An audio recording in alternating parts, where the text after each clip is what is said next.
All right, so let's go through this activity together to get a little bit of a better idea of what we're looking at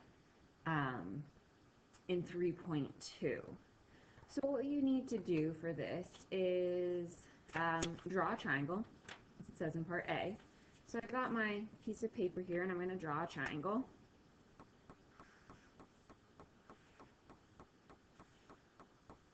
And it says label the interior angles as A, B, and C. So that means the inside angles.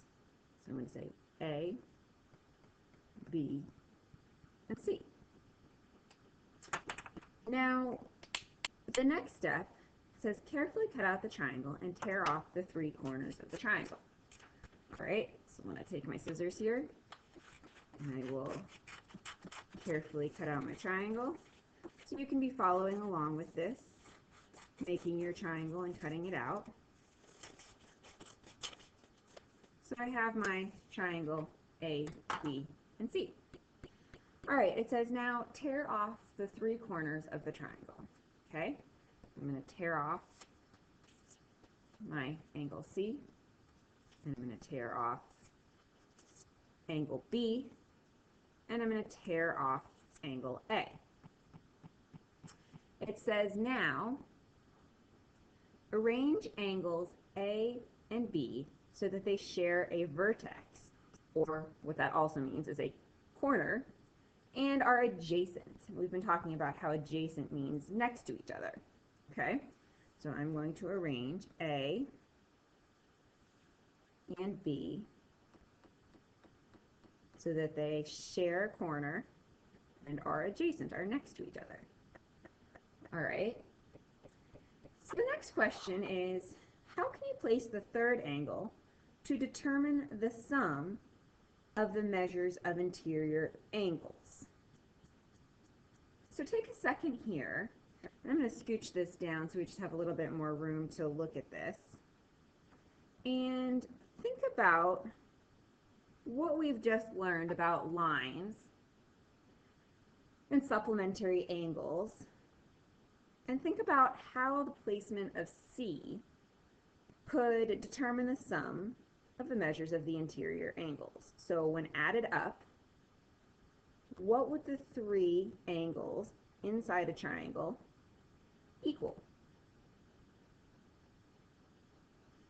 So what I'm thinking here is if I look at this bottom part here, this looks like a straight angle or a line.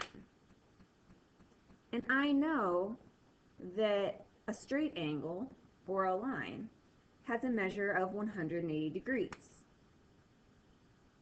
So that angle there is 180 degrees. And when put together, those angles that I tore off from the inside of my triangle lay perfectly on that line. So what that tells me is that if I have angle A, this one here, and I add it to angle B, that middle one, and then I add angle C, well, all those together are going to equal 180 degrees.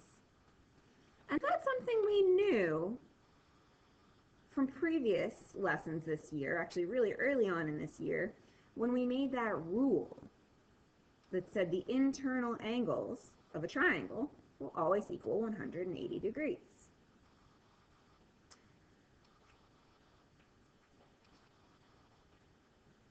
So make sure you have this idea in your INBs. You don't need to have page 55 because we're going to be using the other side, but you should create your triangle, label the angles, and have that glued into your INB with a description of what you relearned here about putting those angles together.